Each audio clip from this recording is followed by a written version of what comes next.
providing that insight and expertise. We will, of course, bring you all of the reactions from that deal that has been confirmed between China and the United States. But we now move on, and as tensions are running high between the US and Iran, Iran has reaffirmed its commitment to uranium enrichment despite heightened regional tensions and warnings of a possible Israeli military strike. A senior Iranian official told that Tehran had received intelligence from a friendly regional country about a potential Israeli attack aimed at disrupting Iran's nuclear stance ahead of talks with the US on Sunday in Muscat, Oman. The official said the pressure campaign is designed to force Iran to abandon its nuclear rights, a move Tehran is unwilling to make. We don't want tensions and prefer diplomacy, but our armed forces are fully prepared to respond to any military strike. That from the official, the Tehran official. The US has said it will not allow Iran to obtain a nuclear weapon, with President Donald Trump ordering the relocation of American personnel out of the region due to potential threats. The upcoming Oman meeting marks a sixth round of indirect negotiations with Iranian Foreign Minister Abbas Araghchi and Trump's envoy Steve Witkoff expected to bridge gaps. Key among them, Iran's refusal to scrap uranium enrichment and Washington's reluctance to lift sanctions imposed after Trump exited the 2015 nuclear deal. Ayatollah Ali Khamenei has rejected the latest US proposal, pledging to continue enrichment on Iranian soil, which the West views as a potential path to nuclear weapons. Iran maintains that its program is strictly for civilian, energy and research purposes. Sunday's meeting in Muscat could prove pivotal, but both sides appear entrenched in their positions, leaving a breakthrough uncertain. Several developments there. Joining us to discuss them, Jordan Cope, a Middle East expert who was joining us from Erfurt in Germany. Jordan, there is a lot for us to discuss. Let's first look at this potential Israeli attack on Iran. There were reports from the United States overnight. Iran now themselves saying that a friendly nation has said that an Israeli attack could be imminent. Also, on a related note, potentially related note, we've seen Donald Trump saying that there will be a removal and a movement of some US troops in the region. Is this an early stage of a potential severe escalation in a conflict that has ran over time but has not been direct in terms of fighting between the US and Iran?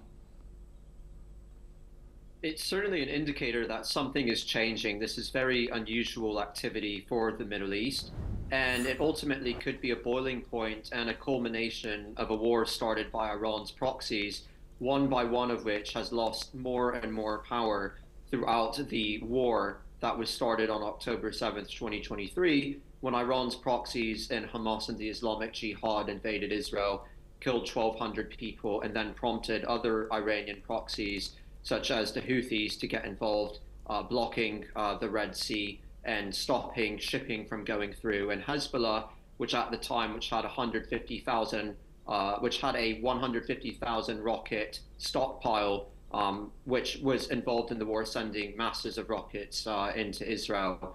And so what we're seeing right now is ultimately the collision of giants, ultimately, in this war, potentially between Israel and Iran.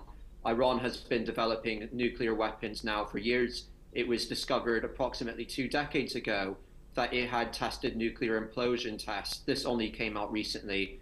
And what also came out recently is that Iran, which is threatened to destroy Israel, was ultimately found to have had uranium detections of uranium traces in facilities that Iran previously claimed there was no nuclear enrichment going on, prompting the IAEA ultimately to pass a resolution declaring Iran in breach of its non-proliferation duties. And so we're ultimately seeing a significant escalation by Iran, which has now survived 6 rounds of nuclear negotiations with the US, which has refused to stop its enrichment program.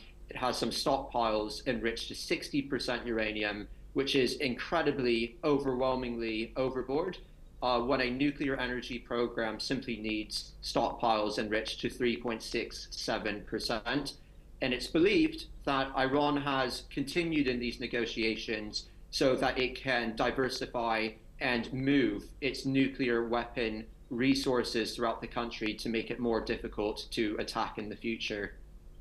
Yes, absolutely. You did bring that update in there. The UN's nuclear watchdog has released a finding, a resolution. Iran have responded to that resolution. For some context, they've called it a political resolution and said that they will have to respond. Jordan, moving on from that and looking at these discussions, these indirect talks set to take place in Oman, a further round of discussions. How pivotal are these if further escalation is to be avoided, given the comments that have been made by Iran, the United States, and a potential attack from Israel? We'll see what ultimately happens, but it's important to consider the Iranian regime's ultimate motives, which not only is supporting Shiite Islamist proxies throughout the Middle East and sometimes even Sunni Islamist proxies, at least so long as they're devoted to Israel's destruction. Iran ultimately, a nuclear bomb would very much potential the Iranian regime's stability for the long term. If you think about some of the worst autocracies in the world, a path to a nuclear weapon is a path ultimately to stability, as we've seen in North Korea. And Iran in recent years has certainly suffered in terms of political stability, as we saw in the Mahsa Amini protest, which brought the country to a temporary standstill. Those were some of the most powerful protests that we've seen in recent years. And Iran, of course, is a country very divided by many different ethnic groups throughout the country. You have Baluchis, you have Kurds, you have Azeris, you have even some Arabs in Kuznetstan. And so Iran ultimately realizes that political stability is a difficult project to maintain, especially when many Iranians are also secular-minded. And having a nuclear weapon ultimately will deter outside interference from Iranian politics, from which local groups might need help in order to protest successfully in the future. Jordan Cope, thank you ever so much